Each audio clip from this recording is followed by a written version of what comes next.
Ladies and gentlemen, we are broke. And we certainly don't have any money to fix potholes. Why? It became my number one priority to tell this state no more. Governor Christie, when you're driving, swerving and maneuvering around those potholes, you are saving the state money. Some streets alone will save this state $250,000. When you drive, never leave home without a shovel.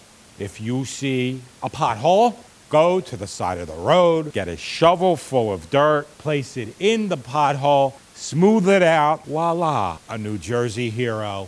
And that's a t-shirt for you, sir. We are all in this together. The suggestion that we could fill potholes with public school books, that is the kind of contribution the citizens of New Jersey should be making. And we will eliminate the pothole crisis without spending one dime of state money.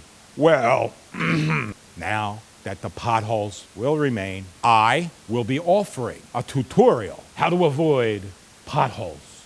They're getting bigger. Ladies and gentlemen, after this tutorial, there'll be no...